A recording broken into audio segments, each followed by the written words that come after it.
Umat Islam meyakini bahwa Allah telah mengutus puluhan ribu nabi dan rasul kepada seluruh bangsa dan wilayah. Tetapi dengan pesan yang sama, yaitu Islam dan Tauhid. Sehingga jejak-jejak rasul tersebar ke segala penjuru dan bangsa di dunia. Bisa jadi, jejak dakwah mereka juga terdapat pada kitab-kitab agama lain. Dalam sebuah kitab Hindu, terdapat satu tokoh yang dipercaya akan datang di akhir zaman untuk membawa pesan Tuhan. Dan ciri-ciri tokoh ini sangat mirip dengan Rasulullah Shallallahu Alaihi Wasallam. Tempat tinggalnya, orang tua, senjata, hingga kendaraan istimewanya juga sama. Siapakah tokoh ini? Benarkah ini ramalan atas kedatangan Rasul Muhammad di akhir zaman? Simak videonya sampai habis. Madu menjadi salah satu obat paling mujarab, insya Allah. Kami sedia madu ternak dan madu hutan, yang dihasilkan oleh lebah dari nektar bunga asli, bukan dari gula yang dimakan lebah. Proses higienis, kemasan praktis dan modern. Garansi uang 1 juta rupiah, bila terbukti madu kami tidak asli. Terbaik, madu kelanceng, dari lebah trigona. Hubungi. Agama Hindu muncul bertahap, dimulai sejak 3.300 tahun sebelum Masehi, di wilayah lembah Indus, di antara Pakistan dan India Barat.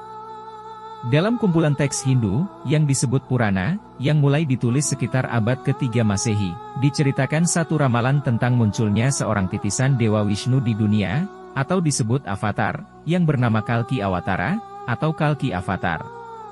Kalki Awatara adalah avatar ke-10 dari Dewa Wisnu. Dia muncul di akhir zaman Kaliuga, untuk menegakkan keadilan dan memberantas kejahatan. Yang menarik, kisah dan ciri-cirinya sangat mirip dengan kisah dan ciri-ciri Nabi Muhammad. Inilah beberapa persamaan dari kedua tokoh tersebut.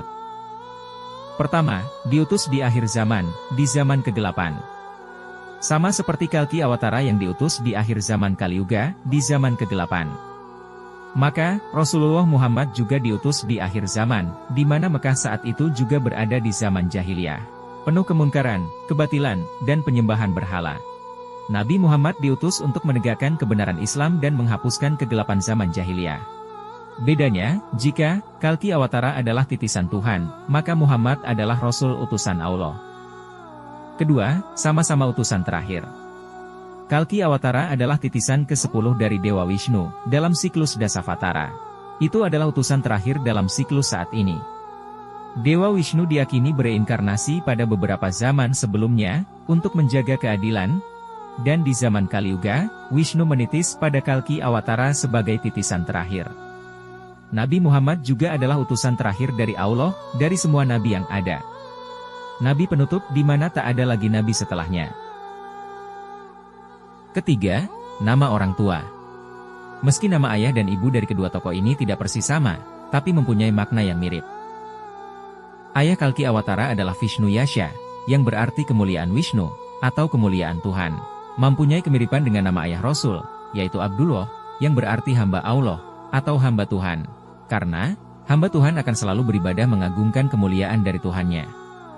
Sementara ibu Kalki Awatara bernama Sumati, yang berarti pikiran yang baik, atau kebijaksanaan yang luhur. Sedangkan nama ibu Rasul adalah Siti Aminah, yang berarti wanita yang amanah dan lemah lembut, yang tentu saja mencerminkan pikiran yang baik, serta budi pekerti yang luhur. Keempat, lahir di daerah terpencil. Kalki Awatara disebutkan lahir di daerah terpencil, yang tidak dikenal secara luas, yang disebut Sambhala. Ada yang menyebutnya berada di Himalaya, Tibet, atau daerah lain. Sementara, Rasulullah tinggal di Mekah, meski dikenal di kalangan bangsa Arab, tetapi Mekah tidak terlalu dikenal secara internasional macam wilayah Romawi, Persia, ataupun Mesir. Wilayahnya yang berupa gurun tandus menghampar luas, panas, tanaman sulit tumbuh, sulit air, dan lain-lain, menyebabkan wilayah Jazirah Arab tidak diperhitungkan secara internasional saat itu. Jadi, kedua tokoh ini sama-sama lahir di daerah pelosok yang terpencil. Kelima, tidak makan dan minum yang haram. Meski di agama Hindu tak ada istilah makanan halal atau haram, tetapi mereka mengenal makanan dan minuman yang baik, atau makanan minuman yang berdampak buruk bagi tubuh, pikiran, dan jiwa. Seperti alkohol, daging, fast food, makanan pedas, kopi, dan lain-lain. Jadi, Kalki Awatara disebutkan tidak makan dan minum yang berdampak buruk. Demikian juga Rasulullah, tidak pernah makan minum yang haram. Keenam, diberi kendaraan tercepat. Disebutkan bahwa Kalki Awatara diberi Tuhan sebuah kendaraan istimewa yang sangat cepat. Seekor kuda gagah berwarna putih, yang bernama Devadatta. Namanya berarti kuda pemberian Tuhan atau hadiah dari Tuhan. Dengan kuda ini, Kalki memberantas kebatilan dan menegakkan kebenaran. Rasulullah juga diberi sebuah kendaraan istimewa yang mirip dengan itu, yang hanya digunakan beliau satu kali, yaitu pada peristiwa Isra Mi'raj. Kendaraan itu bernama Buraq, yang berarti kilat. Berikut ini ciri-cirinya. Dari dua hadis Rasulullah Shallallahu Alaihi Wasallam bersabda, "Kemudian didatangkan kepadaku Buraq, seekor hewan putih yang lebih besar dari keledai dan lebih kecil dari begol. Langkahnya sejauh mata memandang." Jadi, hewan ini berbentuk seperti kuda, lebih besar daripada keledai, tapi lebih kecil daripada begol. Dan Buraq bisa terbang, punya kecepatan luar biasa. Sekali langkah, bisa mencapai ufuk atau horizon. Sebagian tarikh menyebutkan bahwa Buraq mempunyai sayap. Rasulullah menggunakan Buraq untuk mencapai Baitul Maqdis di Palestina, dari kota Mekah di Arab. Jadi, keduanya juga sama-sama diberi kendaraan istimewa dari Tuhan, yang sangat cepat. Ketujuh, bersenjatakan pedang dan panah. Di dalam kitab Purana disebutkan bahwa saat menegakkan keadilan dan memberantas kejahatan, Kalki Awatara bersenjatakan pedang yang bercahaya, serta mahir menggunakan panah.